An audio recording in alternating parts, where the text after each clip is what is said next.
Hi everyone, welcome to my channel மலரின் பயணம். இன்றைக்கி மலரின் பயணத்தில் நான் என்ன தாலி சரடு வாங்கியிருந்தேன், என்ன முகப்பு வாங்கியிருந்தேன் அப்படிங்கிறத க்ளோஸ்அப்பில் உங்களுக்கு நான் காமிக்கிறேன். அதே மாதிரி நான் வந்து கல்யாண் ஜுவல்லர்ஸில் தான் தாலி சரடு ஃபைனலாக செலக்ட் பண்ணேங்க.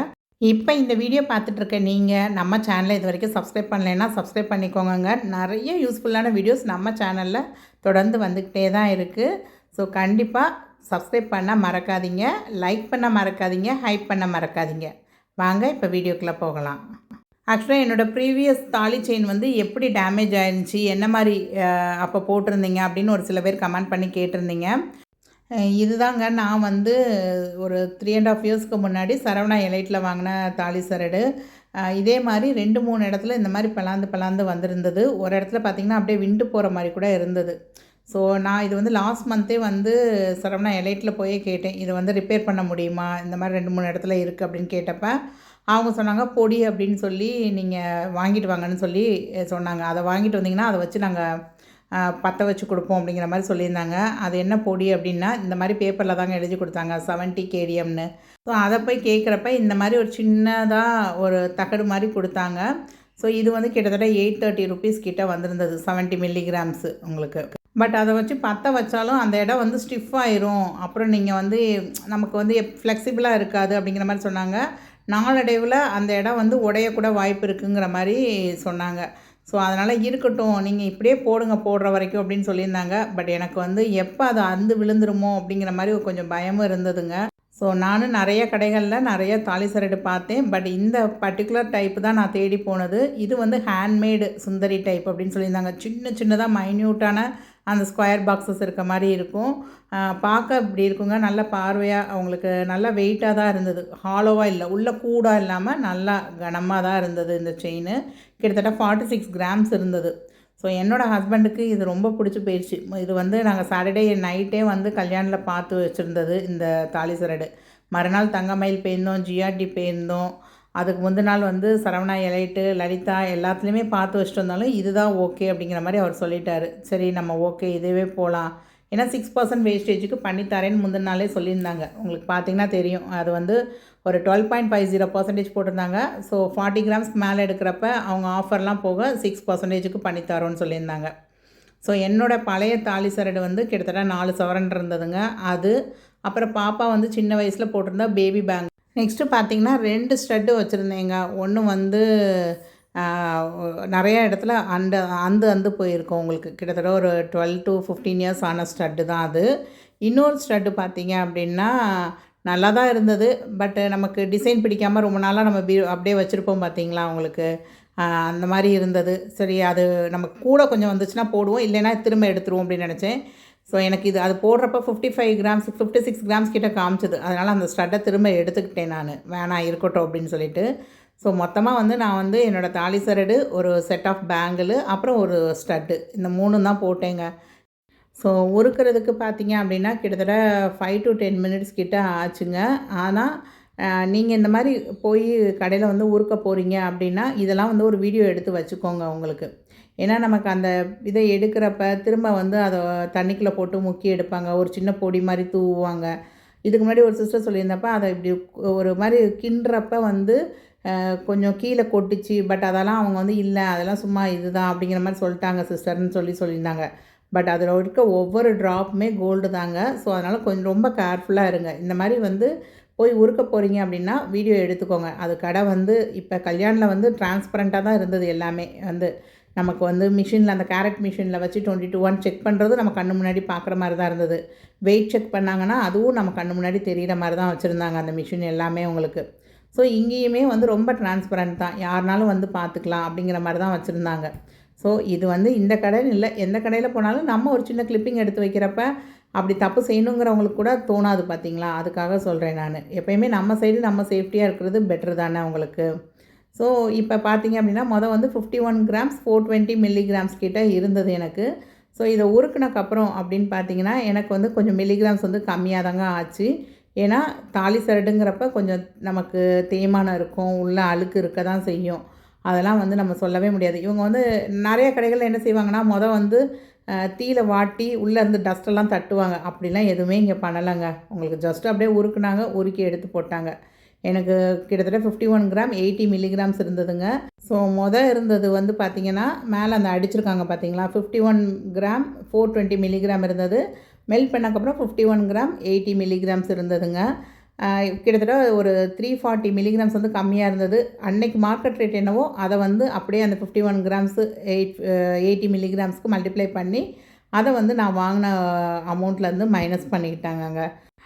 நெக்ஸ்ட்டு வந்து அந்த பில்லெல்லாம் கொடுத்துட்டு கால்குலேஷன்லாம் போட்டுட்டு நமக்கு வந்து ப்ராடக்ட் வந்து வெயிட் செக் பண்ண சொன்னாங்கங்க. வெயிட் செக் பண்ணக்கப்போ பார்க்குறப்ப பார்த்தீங்க அப்படின்னா கிட்டத்தட்ட 46 கிராம் 840 மில்லிகிராம் இருந்தது என்னோடய தாலி சரடு. பட் எனக்கு அங்கே காமிச்சப்போ 32 கிராம் தான் இருக்குதுன்னு சொல்லிட்டாங்க. என்னங்க நான் 46 கிராமில் வாங்கியிருந்தேன், நீங்கள் 32 கிராம் பொருள் ஏதோ காமிக்கிறீங்களேன்னக்கப்புறம் ஐயோ சாரிங்கன்னு வேறு ப்ராடக்ட் தூக்கி வச்சுட்டாங்க போல். அதுக்கப்புறம் என்னோடய ப்ராடக்ட்டை போட்டு கரெக்டாக இருக்கா வெயிட் செக் பண்ணிக்கோங்க அப்படின்னு சொல்லி சொன்னாங்க. நான் கோல்டு வாங்க போகிறீங்க அப்படின்னா டாப்லேருந்து பாட்டம் வரையும் நம்ம ரொம்ப கேர்ஃபுல்லாக நிதானமாக பொறுமையாக அவசரப்படாமல் வாங்கிட்டு வாங்க நீங்கள். ஸோ இங்கே வந்து ரொம்ப திருப்திகரமாக எனக்கு வந்து என்னோடய தாலி சரடு வந்து வாங்கிட்டேங்க. இங்கேயே பெருமாள் இருந்தார். பெருமாள் கிட்டே போய் வச்சு சாமி கும்பிட்டு அந்த செயினை எடுத்துகிட்டு வந்துட்டோம். இங்கே வந்து அதை கீழே அந்த முகப்பு மாட்டுறதுக்கு வந்து இங்கே ஆசாரி இல்லை. அதனால் நான் வந்து பனகல் பார்க்கில் உள்ள அந்த ஷோரூம் கால் பண்ணி சொல்லியிருக்கேன் அப்படின்னு சொன்னாங்க. இவங்க இங்கே பில் பண்ண முதல்ல என்ன சொன்னாங்கன்னா, நான் வந்து அந்த செயினுக்கு வந்து ஒரு எஸ் கொண்டி மாதிரி போட்டிருந்தாங்க. அந்த எஸ் ஹூக் மாதிரி போட்டிருந்ததை வந்து நீங்கள் எடுத்துகிட்டு மீதிக்கு வெயிட் போட்டு நான் வாங்கிக்கிறேங்கிற மாதிரி சொன்னேன். அவங்க இல்லை மேடம் இந்த எஸ் ஹூக்கு இருக்கட்டும், ஏன்னா நீங்கள் முகப்பு மாட்டுறப்ப எக்ஸ்ட்ரா கிராம்ஸ் வந்து கொடுக்க வேண்டியது இருக்கும். அதுக்கு வந்து 17% வேஸ்டேஜ் போடுவாங்க உங்களுக்கு. அப்போ இந்த எஸ் ஹூக் எவ்வளோ இருக்கோ அதை மைனஸ் பண்ண சொல்லிவிட்டு மீதிக்கு மட்டும் உங்களுக்கு மீதி எவ்வளோ கிராம்ஸ் வந்திருக்கோ அதுக்கு மட்டும் உங்களுக்கு வேஸ்டேஜ் ஆட் பண்ணி போடுவாங்க. இதில் நீங்கள் இந்த எஸ் ஹூக்கு வந்து இப்போ 6% தானே வேஸ்டேஜ் கட்டியிருக்கீங்க. அந்த எஸ் ஹூக் மட்டும் கிட்டத்தட்ட வந்து 890 மில்லிகிராம்ஸ் இருந்ததுங்க உங்களுக்கு. ஸோ நம்ம வந்து இங்கே எப்படியும் 1.5 கிராம் கிட்ட ஆகும்னு சொன்னாங்க அந்த முகப்பு வைக்கிறதுக்கு நம்ம எக்ஸ்ட்ரா கோல்டு. ஸோ இந்த எக்ஸ்ட்ரா கோல்டு பார்த்திங்க அப்படின்னா அவங்க ஒரு பிட்டாக கொடுத்தாங்கங்க. கிட்டத்தட்ட 4 கிராம் 340 மில்லிகிராமாக என்னமோ இருந்தது உங்களுக்கு இது. ஸோ இதுலேருந்து எவ்வளோ அந்த ஆசாரி கட் பண்ணுறாரோ கட் பண்ணது வந்து மீதி உங்களுக்கு ஃபைனலாக எவ்வளோ வெயிட் இருக்குதுன்னு பார்த்து அதை வந்து மைனஸ் பண்ணுவோன்னு சொல்லியிருந்தாங்க. ஸோ அங்கே உள்ள சேல்ஸ் கேர்லே வந்து நமக்கு வந்து ரொம்ப ஹெல்ப் பண்ணாங்க. எங்கே நீங்கள் சரடு வச்சா உங்களுக்கு அந்த முகப்பு வச்சா நல்லாயிருக்கும் அப்படிங்கிறது மாதிரி பார்த்து கரெக்டாக அந்த இடத்துல வந்து கட் பண்ணிட்டாங்க. கட் பண்ணி எனக்கு நான் கொடுத்த அந்த சின்ன பிட்டு அதுலேருந்து ஒரு சின்ன பிட்டு மட்டும் கட் பண்ணார் அவர். கட் பண்ணி அதுலேருந்து கொஞ்சம் கொஞ்சம் பிட்டெல்லாம் கட் பண்ணி போட்டிருக்காங்க பார்த்தீங்களா. ஏன்னா பற்ற வைக்கிறப்ப இதுதான் அந்த தகடுன்னு சொல்கிறது உங்களுக்கு. அந்த இது பொடிங்கிறாங்களா அந்த மாதிரி சின்ன சின்ன பிட்டாக வச்சு அவர் அந்த ஹூக் மாதிரி செஞ்சு அதை அதோட ஃபிட் பண்ணாங்க உங்களுக்கு. கிட்டத்தட்ட ஒரு 45 மினிட்ஸ் கிட்ட ஆச்சுங்க. ரொம்ப பொறுமையாக ரொம்ப சூப்பராகவே எனக்கு வந்து அந்த ஹூக் மாதிரி இங்கிட்டு உள்ளது சூப்பராகவே பண்ணி கொடுத்துருந்தாங்க உங்களுக்கு. ஸோ இந்த சின்ன பிட்டு வந்து கட் பண்ணி 2 பக்கமும் வைக்கிறதுக்கு எனக்கு 1 கிராம் 410 மில்லிகிராம் கிட்ட ஆயிருந்ததுங்க. ஸ்டார்டிங்லேயே அவங்க என்ன சொல்லியிருந்தாங்கன்னா, இங்கே இப்போ பண்ணுறதுக்கு வந்து 17% வேஸ்டேஜ் போடுவோம் அப்படின்னு சொல்லியிருந்தாங்க. நான் ஓகே அப்படின்னு சொல்லியிருந்தேன். பட் அவங்க வந்து ரிட்டன் எடுக்கும்போது என்ன செஞ்சாங்கன்னா, அந்த ஹூக்கை வந்து 890 மில்லிகிராம்ஸ் வந்து பழசு மாதிரி அவங்க கன்சிடர் பண்ணாங்க. நான் சொன்னேன் அங்கே ஒரு 6% வேஸ்டேஜ் கொடுத்துருக்கேன், 3% ஜிஎஸ்டி கொடுத்துருக்கேன். அவங்க என்ன சொன்னாங்கன்னா, கல்யாணில் உள்ளது தானே, இதை வந்து எக்ஸ்சேஞ்ச் பண்ணிக்குவாங்க. பண்ணிவிட்டு உங்களுக்கு இப்போ 1 கிராம் 410 மில்லிகிராம்னா அதுலேருந்து இந்த 890 மைனஸ் பண்ணிடுவாங்க. மீதிக்கு மட்டும் நீங்கள் 17% வேஸ்டேஜ் கொடுத்தா போதுன்னு தான் சொல்லி அனுப்புனாங்க. அங்கே வந்து சொல்லியே எனக்கு சொல்லி விட்டுருந்தாங்க. ஸோ அதை சொன்னக்கப்புறம் அப்புறம் அவங்களும் கால் பண்ணி கேட்டுட்டு எனக்கு ஓகே அப்படின்னு சொல்லிட்டு மீதி அந்த ஒரு 400 மில்லிகிராம்ஸாக என்னமோ இருந்தது. அதுக்கு மட்டும் 17% வேஸ்டேஜ் போட்டு அந்த 400 மில்லிகிராம்ஸ்க்குரிய அமௌண்ட்டு மட்டும் தான் என்கிட்ட வாங்கினாங்கங்க. ஸோ நிஜமாகவே இது வந்து எனக்கு ரொம்ப ரொம்ப சாட்டிஸ்ஃபேக்ஷனாக ரொம்ப திருப்தியாகவும் முடிஞ்சது எனக்கு. இது வந்து அவங்க வந்து சொல்லியிருந்தாங்க, நீங்கள் வந்து எனக்கு பண்ணி கொடுங்க, நான் முகப்பு அப்புறமா தான் வாங்கிக்க போகிறேன் அப்படின்னு. இல்லை நீங்கள் முகப்பு வாங்கிட்டு வாங்க, முகப்பு வாங்கிட்டு வந்து நம்ம அளவு வச்சு தான் பார்த்து தான் உங்களுக்கு கட் பண்ண முடியும் அப்படின்னு சொல்லியிருந்தாங்க.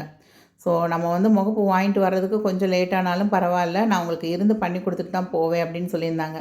நிஜமாகவே அவங்களோட கஸ்டமர் சர்வீஸ் வந்து ரொம்ப ரொம்ப சாட்டிஸ்ஃபேக்ஷனாக இருந்ததுங்க அவங்களுக்கு. ஸோ அட்லாஸ்ட் இதுதான் என்னோடய செயினுங்க, தாலி சரடு, அந்த முகப்பு உங்களுக்கு வச்சுருந்தது. ஸோ இதுதான் அந்த டைப். உங்களுக்கு நல்லா பார்த்தீங்கன்னா ரொம்ப க்ளோஸ்டாக தான் இருக்கும் உங்களுக்கு, நல்ல கனமாகவும் இருந்தது இது. இல்லைனா இதை வந்து நம்ம ஒரு 3 சவரனுக்கே எடுக்கலாம், இந்த மாதிரி இருக்கும் உங்களுக்கு. பட் அதெல்லாம் மிஷின் கட்டு அப்படிங்கிற மாதிரி. ஹேண்ட்மேடுங்கிறது வந்து நல்லா கனமாக தான் வரும் உங்களுக்கு. பார்க்க தின்னாக இருந்தாலும் நல்ல கனமாக இருக்கும். இதுதான் அந்த முகப்புங்க. முகப்பு வந்து 18 கேரட் தான். அதனால் உங்களுக்கு வந்து அந்த அந்த ஹூக்கு இந்த ஹூக்கும் அந்த ஹூக்குக்கும் டிஃப்ரென்ஸ் தெரியும் உங்களுக்கு. இது கொஞ்சம் டல் ஃபினிஷாக தான் இருக்கும். அந்த முகப்பில் வர்ற அந்த ரவுண்டு பார்த்திங்கன்னா அது 18 கேரட் உங்களுக்கு. அதனால் அந்த கோல்டு வந்து கொஞ்சம் டல்லாக தான் தெரியும். பட் இது வந்து diamond stone, lab grown diamond உங்களுக்கு. ஸோ நெக்ஸ்ட் வீடியோவில் கண்டிப்பாக நான் இந்த லேப் க்ரோன் டைமண்டை பற்றி இன்னும் கொஞ்சம் டீட்டெயிலாக உங்களுக்கு எக்ஸ்பிளைன் பண்ணுறேன். அதோடைய ரீசேல் வேல்யூ என்ன, அது வந்து எப்படி நம்ம மெயின்டைன் பண்ணோம் அப்படிங்கிற மாதிரிலாம் நெக்ஸ்ட் வீடியோவில் கண்டிப்பாக சொல்கிறேங்க. ஸோ ஆல்ரெடி என்னோடய தாலி சரடில் வந்து நான் ஒரு பவளம் தாங்க போட்டிருந்தேன். அதெல்லாம் ஒன்றா போடக்கூடாது அப்படின்னு சொல்லிட்டாங்க. அதனால் 2ஆக போடணும் அப்படின்னு சொல்லி திரும்ப லலிதாலே போய் அதே மாதிரி, ஏன்னா இதுக்கு முன்னாடி லலிதாவில் தான் அந்த ஒரு பவளம் வாங்கியிருந்தேன் அட்சய திதியை ஒட்டி. ஸோ அங்கே போய் இப்போ திரும்ப இன்னொரு பவளமும் நான் வாங்கி கோர்த்துக்கிட்டேங்க அங்கே. வாங்க இப்போ வந்து கல்யாணில் நான் வாங்கினதுக்கு என்னென்ன காம்ப்ளிமெண்ட் கிஃப்ட்லாம் கொடுத்துருந்தாங்க அப்படிங்கிறத பார்க்கலாம். அதே மாதிரி அவங்க வந்து பில்லிங் எப்படி பண்ணியிருக்காங்க அப்படிங்கிறதையும் பார்க்கலாங்க. அவங்க பண்ண டிஸ்கவுண்ட் வந்து ஜிஎஸ்டிக்கு அப்புறம் போட்டக்கப்புறம் பண்ணியிருக்காங்களா, இல்லை அதுக்கு முன்னாடியே பண்ணியிருக்காங்களா அப்படிங்கிறதையும் நீங்கள் தெளிவாக தெரிஞ்சுக்கோங்க. ஸோ அவங்க வந்து இந்த மாதிரி ஒரு சின்ன ட்ராவல் பேக் ஒன்று கொடுத்துருந்தாங்க. நல்லா சூப்பராக இருந்ததுங்க அவங்களுக்கு. ஒரு 1 டே வந்து நம்ம எங்கேயாவது போகிறோம்னா யூஸ் பண்ணுற மாதிரி ஒரு ட்ராவல் பேக்கு இந்த மாதிரி ஒரு பாக்ஸில் வச்சு தான் அந்த செயின் வந்து கொடுத்துருந்தாங்க. ரொம்ப அழகாக இருந்ததுங்க அந்த பாக்ஸு. நம்ம எங்கேயாவது ட்ராவல் பண்ணுறப்ப சின்னதாக கொஞ்சம் 2 ஸ்டட்டு, ஒரு மோதிரம் அப்படிலாம் போட்டு எடுத்துகிட்டு போகிறோம்னா ரொம்ப அழகாக இருக்கும் உங்களுக்கு. சூப்பராக இருந்தது பாக்ஸு. எனக்கு ரொம்ப பிடிச்சிருந்தது இந்த பாக்ஸ், ரொம்ப பிடிச்சிருந்தது. அப்புறம் அவங்கக்கிட்டே வந்து ஒரு கம்மல் வைக்கிற மாதிரி ஒரு சின்ன பாக்ஸ் கொடுங்கன்னு கேட்டு தான் வாங்கினேன் நான். ஸோ ஏன்னா இப்போல்லாம் ட்ராவல் பண்ணும்போதில் நம்ம ஸ்டட்டெல்லாம் உள்ளே நம்ம ஜஸ்ட்டு அப்படியே போட்டு வச்சோம்னா அங்கங்கே அடிபட்டுருது உங்களுக்கு. ஏதாவது அந்து போகிற மாதிரி ஃபீல் ஆச்சு. ஸோ அதனால் வந்து இந்த மாதிரி தனியாக வேணும் அப்படின்னு கேட்டேன். அப்புறம் அவங்க உள்ளே வந்து பார்த்திங்கன்னா பர்ஸு போட்டிருந்தாங்க. என்னடா பர்ஸு ரொம்ப கனமாக இருக்கே அப்படின்னு பார்த்தோம்னா உள்ளக்கன்னு சொல்லி ஒரு 3 பவுச் வந்துருந்தது. பெருசு, மீடியம், சின்னது அப்படின்னு சொல்லி 3 சைஸில் வந்திருந்ததுங்க. ஓகே, நான் வந்து பர்ஸ் வந்து பொதுவாகவே ஹேண்ட்பேக்கில் காயின் மட்டும் போட்டு வைக்கிற மாதிரி, ஏடிஎம் கார்டெலாம் வைக்கிற மாதிரி அப்படின்னு சொல்லி 2 பர்ஸ் வந்து எப்பவுமே யூஸ் பண்ணுவேன்.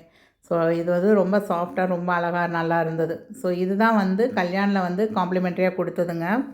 ஸோ அவங்க வந்து இப்போ எனக்கு வந்து எப்பயும் நார்மலாக நம்ம எப்படி வாங்க போனால் எப்படி பில் பண்ணுவாங்களோ அது மாதிரி தான் பில் பண்ணிட்டாங்கங்க. உங்களுக்கு 12.50% வேஸ்டேஜ் போட்டு கிட்டத்தட்ட 6,04,000 கிட்ட வர்ற மாதிரி போட்டிருந்தாங்க.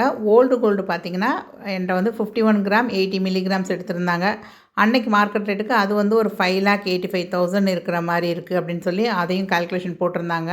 ஸோ இப்போ வந்து ஜிஎஸ்டி போடுறதுக்கு முன்னாடி அந்த 6,04,000 சில்லற இருந்ததில் அதுலேருந்து 35,443 அப்படிங்கிறத வந்து டிஸ்கவுண்ட் பண்ணியிருந்தாங்கங்க. ஸோ எனக்கு மொத்தமாக ஓவராலாக நான் பே பண்ண வேண்டியது வந்து 5,87,765 ருபீஸ்ன்னு வந்திருந்தது. ஸோ நான் ஓல்டு கோல்டு போட்டது பார்த்திங்கன்னா 5,85,632. ஸோ ஓவராலாக நான் கொடுக்க வேண்டியது அமௌண்ட் வந்து ஒரு 133 ருபீஸ் தான் கொடுக்க வேண்டியது இருந்தது. ஸோ 130 அப்படின்னு அதை மட்டும் ரவுண்ட் ஆஃப் பண்ணி ஒரு 130 ருபீஸ் மட்டும் பே பண்ணுங்க அப்படின்னு சொல்லியிருந்தாங்க. எனக்கு செயினுக்கு வேஸ்டேஜ் 6% சொல்லியிருந்தாங்க. பட் 5.90 தாங்க போட்டிருந்தாங்க. அதே மாதிரி அவங்க அந்த எக்ஸ்ட்ரா அந்த நம்ம முகப்புக்கு போட்டோம்ல அது வந்து ஒரு 420 மில்லிகிராம்ஸ் இருந்தது. அது ஆக்சுவலாக 1 கிராம் 330 மில்லிகிராமாக என்னமோ இருந்ததுங்க. அதில் அந்த 890 மைனஸ் பண்ணனால எனக்கு மீதி இந்த 420 மில்லிகிராமுக்கு மட்டும் 17% வேஸ்டேஜ் போட்டு அன்றைக்கி மார்க்கெட் ரேட் எல்லாம் போடுறப்ப எனக்கு வந்து ஒரு 5,800 கிட்ட பே பண்ணுற மாதிரி இருந்தது. ஸோ ஓவராலாக நான் வந்து இந்த தாலி சரடு வாங்கினதுக்கு கிட்டத்தட்ட 51 கிராம் 420 மில்லிகிராம் வந்து பழசில் போட்டிருக்கேன். அது போக ஒரு 6,000 வந்து பணம் கொடுத்து இந்த 46 கிராம் 840 மில்லிகிராம் செயினை வாங்கியிருக்கேங்க.